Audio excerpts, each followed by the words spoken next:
What's up, Aspire Leaders? Thank you so much for joining again this week. It means the world to me, as I know it's summertime and everyone is extremely busy, hopefully getting some time to relax and enjoy their family time. Before we jump into our conversation with the wonderful Casey Jakubowski, I just wanted to share a few announcements that are really exciting. First of all, I've joined forces with three phenomenal educators and leaders, Cam Gamaros, TJ Berry, and Mitch Weathers, to launch a brand new podcast called the Vibe EDU Podcast. You can find us on YouTube, Apple, and Spotify, and we're starting with a powerful 4-part series all about reimagining professional development. We're sharing the challenges we believe are needed at both the campus and district level to make PD more meaningful and transformative for educators. But that's not all. I'm super honored to be presenting at the MTSS 2025 conference in Anaheim, California. Coming up here just in a few weeks, July 22nd, I'll be leading a 3-hour solo session titled Building Trauma Responsive Systems That Elevate Student and Staff Success.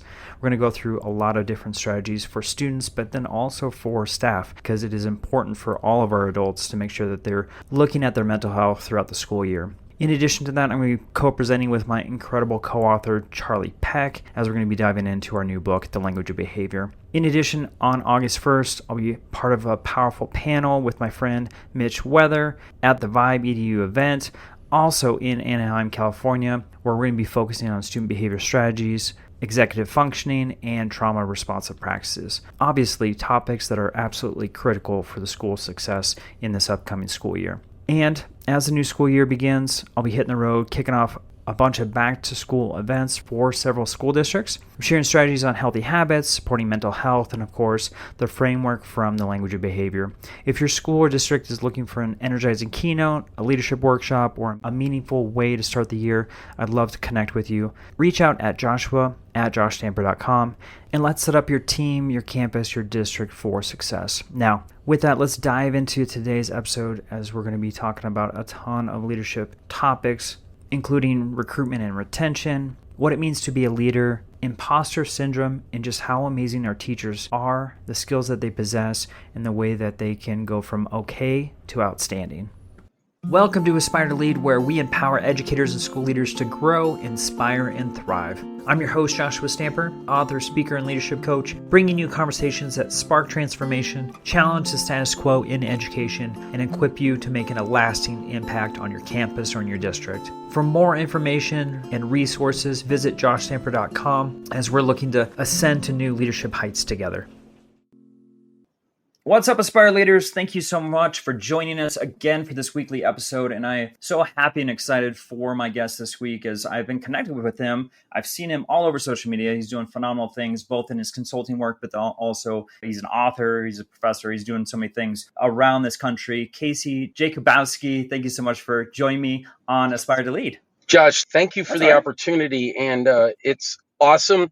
And shout out to Matt Rhodes, our mutual friend and co-author with me, for connecting us. I know. He's amazing. He was just on the podcast a few weeks ago. So he reached out and I was like, I know Casey. I mean, I don't know Casey, but I know of Casey. So very easy to reach out to you. I'm so excited to have the opportunity to get to know you more and, learn about all the amazing things. You've been in education for 20 plus years. So with that, would you just share a little bit about your educational leadership journey, Casey?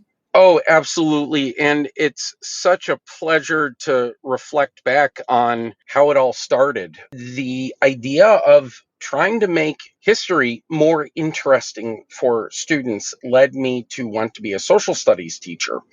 And after I went to college for that, and I was in practice in a couple of rural districts across New York State that were small, like I'm talking less than 1,000 kids and less than 200, I really became very interested in the next step, which was how do we make the system better? And how do we encourage teachers, especially young teachers, to stay in the profession? And I got really involved in teacher mentoring and onboarding. And one of the things I personally struggled with was, wait a minute, what was expected of me?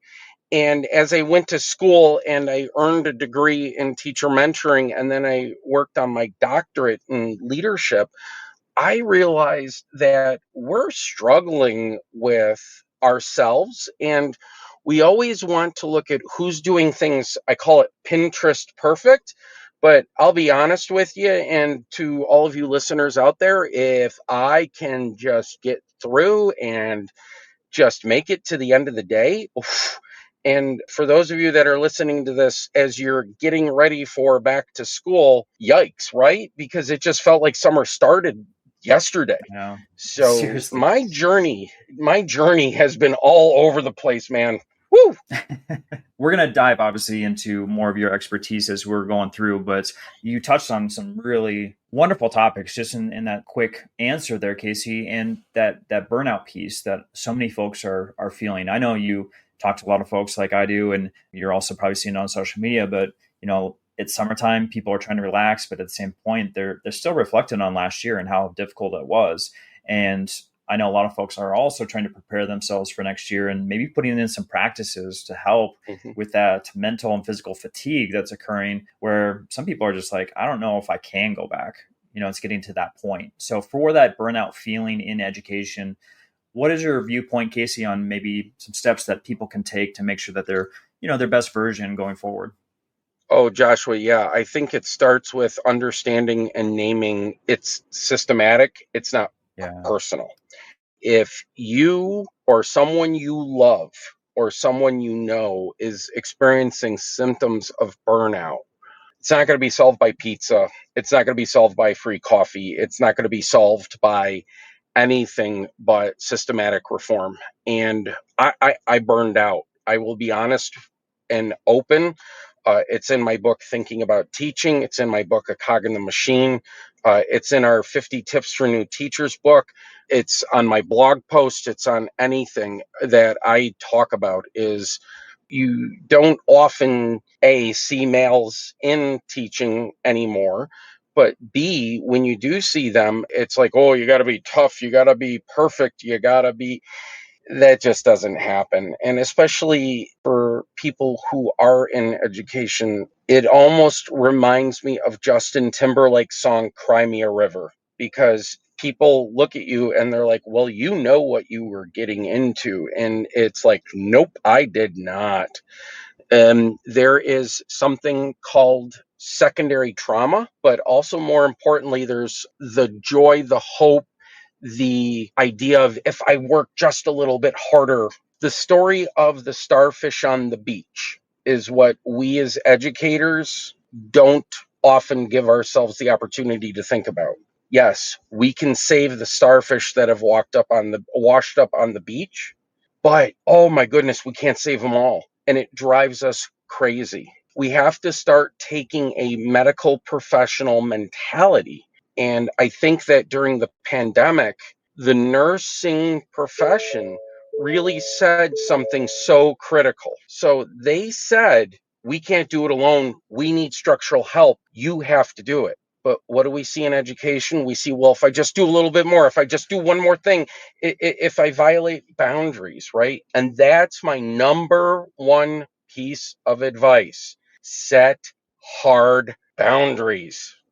Yeah, I love it, Casey. Yeah, they don't say in the story that that person just continues to go night and day for a long period of time until they collapse with saving the starfish. Like the person in the Mhm, story is mhm, hopefully having, like you said, healthy boundaries to make sure that they're being effective in their role. So let's flip it. So let's talk about recruitment and retention, because obviously that's a mhm. huge piece that correlates to that burnout component. But for our leaders that are listening, what are some things that you put in place or maybe things that you advise to make sure that you're keeping the people that are in the profession, but then also trying to get new folks in to, better the campus, better the district, and help our students?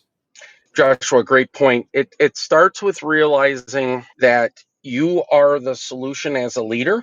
You have direct control over creating the environment, but you have to do it by asking for help. As a leader, and I've been a district administrator in a large urban district responsible for a content area. I was a district administrator in a small rural district where I was the data person. I was also a district administrator in a tiny district where I was special education, instructional support, and data. The one area that I believe in order to retain your best teachers, what you have to do is you have to compliment them genuinely, and you have to ensure that when they reach out for you for help, they have hit the point that they can no longer do it alone. I also believe very emphatically that we need to do some real significant soul searching about our environments, because people leave situations, they don't leave because of the hard work. And this is especially true in education, right? I got into it because as an educator, I wanted things to be better. I wanted my students to look at history as a story. I wanted my students to look at science and go, wow, I have a favorite dinosaur and I know everything about that dinosaur. And I want to be able to create art to make other people look at it and have them either go, this is the best thing I've thought in my life, or to hear a song and go, oh my goodness, that reminds me of my grandmother and I miss her so much. And I need to hold that. We don't get into this for the purposes of selling. We don't get into this for the purposes of creating wealth. What we do is we create the conditions for wealth. And it starts with self reflection on, are we creating growth opportunity? When Matt and Sam and Kevin and I wrote 50 Tips for New Teachers, we were thinking, why did we all leave?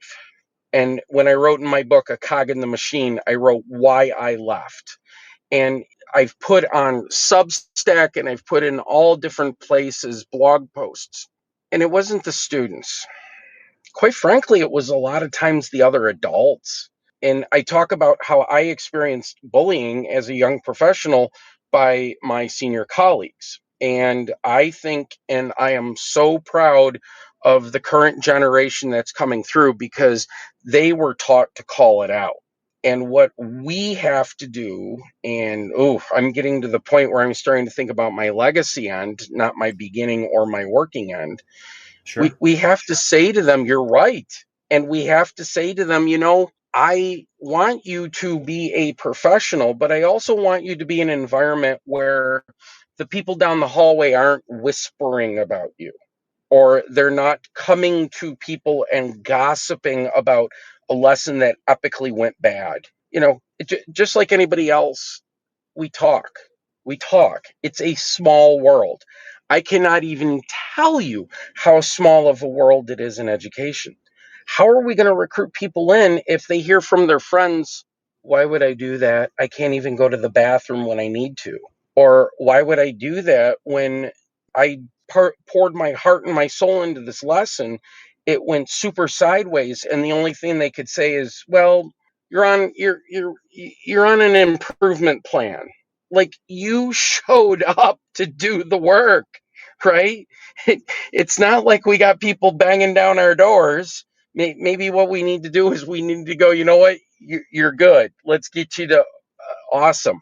And I have a phrase that I use in my consulting business. I say, I'm going to help you move from okay to outstanding. Mm-hmm. Yeah. And I do that because what okay to you and what outstanding is to you, it's you. And I need to help you on the journey to get that way. I'm passionate about making sure we have people working at the top of their game, and they're doing the top work they can do, as opposed to surviving. That's what it means to lead. You create the conditions, right? Everybody says if you've got a plant that's suffering, you change the environment. If you have a pet that's suffering, you change the environment. You change something. And yet I have had 7 former teachers of mine told by schools this past year alone, well, we don't think you really fit, so we're asking you to move along. To me, it's like, what? Why would you Mm-hmm. do that? Right. Oh my goodness. That's waste. Why? That's not leadership. That's administration.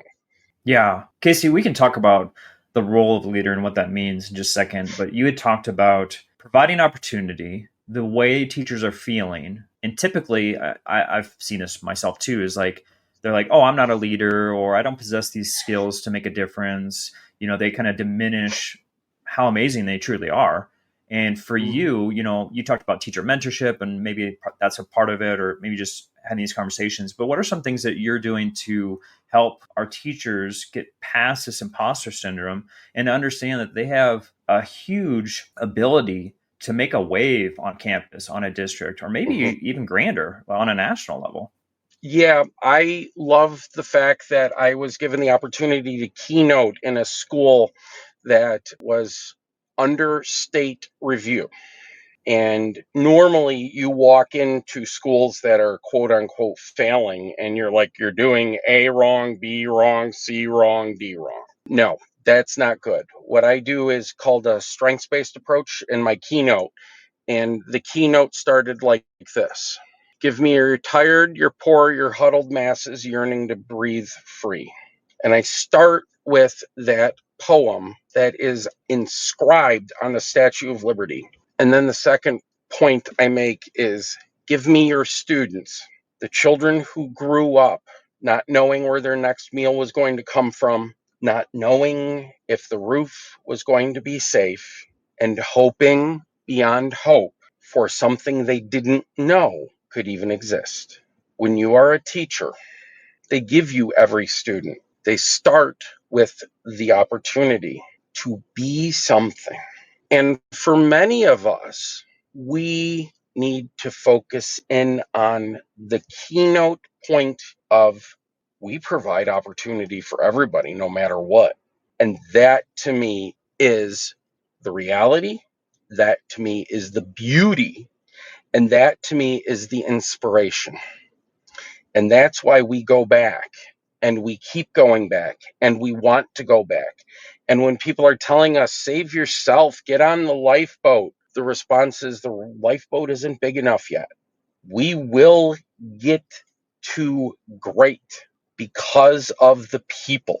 And we can do that in spite of the system if we assert our internal leadership. Imposter syndrome tells us, I am not good enough. I didn't do that right. Who am I to say?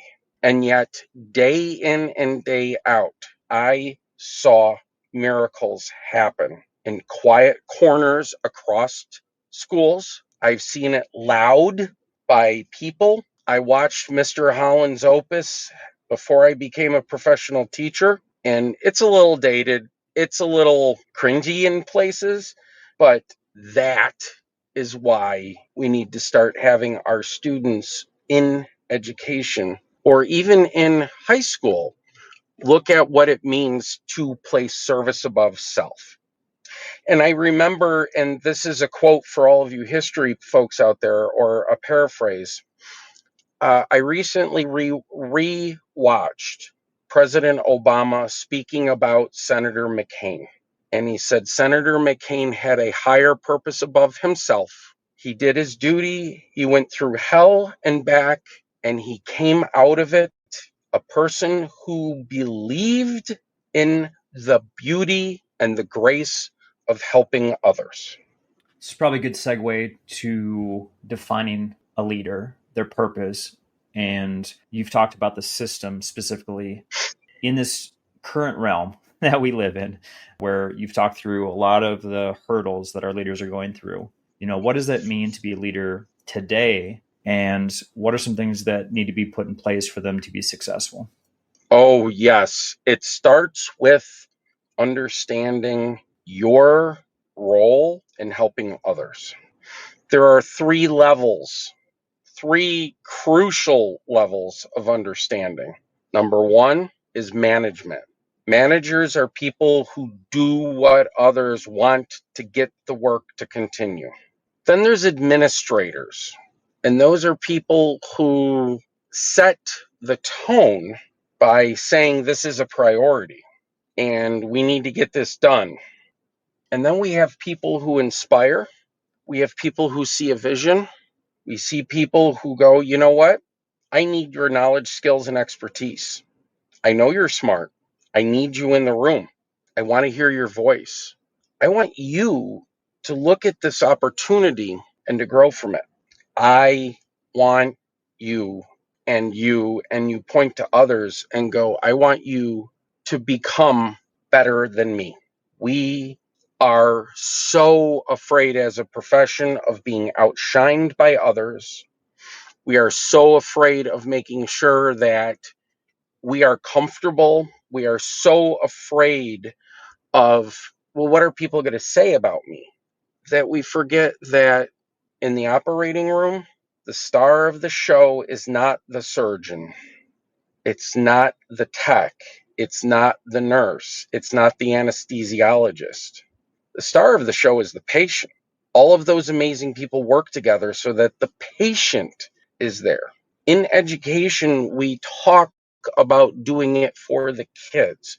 We talk about doing it for the community. We talk about doing it for the future. But the question becomes, as a leader, am I creating the environment? Am I creating the talent? Am I creating the vision that if I was to suddenly disappear the next day, the work would go on as we created it, not the way I created it? Yeah, I love that so much, Casey. All right, let's talk about your consulting company. You've touched on a few things, right? You're obviously an author, a keynote speaker, a coach. You also, are helping school districts. So, when you started this, and I love that phrase you said, "Okay to outstanding." What are some of the things that you provide in regards to services, and kind of what is that vision and passion that you have while you're helping other educators and leaders? So it starts with figuring out where you are. That's the okay part. Then it's creating and co creating a journey to outstanding. How are we going to go on the journey? And maybe it's a coach person role where together we look at what your goals are, what your timeline is, how to overcome those barriers. Or maybe what it is we create a moment in time where we come up with our combined vision to do what is next. It's a lot of work with Gantt charts, it's a lot of work with strategic planning documents, but I don't want to do the planning. I want to help the implementation because I don't know about all of you, but boy, oh boy, we've been trying to fix reading in this country since I think 1773. I mean, to quote a comedian, how is it that as a teacher, your job is to teach children who live around the school to do math, even though they don't want to do math? Well, I think it goes beyond that, right? It Right. does. It goes beyond that because curiosity, and this is another area that I work with folks on, is how do you create intellectual curiosity when we're just trying to survive? And I think part of it is we need to look at doing work better by doing things simpler. Keep it simple, smarty pants. I like that small shift at the end, Casey. That was good. You got to be positive, right? Because You got I to be mean, how positive. many of us, right? I mean, how many of us are like, oh, I feel so stupid about this? No, no, no, no, no, no, no, no, you're not stupid. It goes back to the imposter syndrome. Okay to outstanding. We're going to make it smarty pants. We're going to figure it out. All right, Casey, let's talk about actionable items because I hope folks are taking notes. I hope they're really trying to implement some of the things that you've been talking through in regards to some really important topics. It's great that they're consuming, but let's talk about an actionable item. So if there's something they can do Yeah. tomorrow or next week, or maybe at the beginning of school year when they go back to their campus or to their district to enhance their leadership journey, what is one actionable item that you would like them to do? I want them to get a piece of paper and I want them to get a pen or a marker or a crayon and I want them to write down the phrase, I believe I can. And what I want them to do is hang that up prominently, whether it's in your classroom, if it's in your car, if it's in a mirror. And the follow up to that is we will do one exercise of if you were on Twitter or X or social media and you needed to say, these are the 3 points I'm going to focus in on. I believe I can do something personal for yourself, do something for your family, and then do something in your classroom. It's you, your family, your classroom. I believe Love it. I can. Casey, it reminds me of that Ted Lasso show, with the believe that was on top of the door. that's what we Mm-hmm, need to, as a reminder, right, of the things that are mm-hmm. most important, and just that reminder and that mindset that we can. And I love that so much, especially at the beginning of the school year. So with that, Casey, I'd love for folks to connect with you on social media, on your website, wherever you would like to direct them. So what's the best way for them to connect with you? So first, I'm on pretty much every platform. It at kcj_edu. I just recently opened a Blue Sky account. I'm on Instagram, and it's usually things like CTJ Solutions or kcj_edu. Yep. I also would love to have the opportunity to connect with you on LinkedIn. I mean, it may feel a little old school, but the best part about this is we need to build a community of believers. We need to build a community who believe in ourselves. If we're going from okay to outstanding, it is a journey of a million steps, but it is forward progress. And Joshua, I want to share personally with all of your audience. You will have setbacks. I have had multiple setbacks in my life, but you know what I realize is that every setback is not. It is actually an opportunity to pivot and to do a different direction. We are not single educators. We are complex. We are amazing people who have the opportunity to move from okay to outstanding. But I cannot even tell you how many times, if I didn't have a friend or I didn't have a family member or if I didn't have a significant other, and quite frankly, there were times it was my cat who, if Sure. she did not look up at me with those eyes, and it's like, okay, you think I'm a human being who's worthwhile to be here. Oh, wait, I am the dealer of treats. But again, sometimes it's, your dog is always happy to see you. Your cat, maybe sometimes 50-50. But again, be the person your pet thinks you are. Yeah, this work is not to do by yourself, to be alone. It's something where you need a community. And Casey, I think that's a wonderful idea of just making sure you're connected to like-minded folks to help you through the tough times. And that could be online, it could be in person, it could be, like you said, sometimes it's the thing you didn't even realize was a look from your pet. So I know folks Yeah. are struggling, but again, you need to seek out other folks to help you through the tough times. And obviously, Mhm. Casey and myself are here for you. Like always, and I'll continue to say this, I want you to connect with all of my guests. You can either head over to joshchamber.com. On that website, of course, you're going to see all the social media links, or you can go in the show notes wherever you're consuming this podcast. Obviously, I'd love for you to subscribe, rate and review, amplify these wonderful guests, including Casey. And I just appreciate everyone listening. I appreciate you, Casey. It's obvious you have a heart for education, making leaders better, making the system better, and helping in any way possible. I just appreciate your wisdom, your insights, and your time today. So thank you so much for being on Aspire to Lead. Josh, thank you so much for having me. It's been an honor and a privilege. And remember, you are not alone. This podcast is a proud member of the Teach Better Podcast Network. Better today, better tomorrow, and the podcast to get you there. Explore more podcasts at www.teachbetterpodcastnetwork.com. We'll see you on the next episode.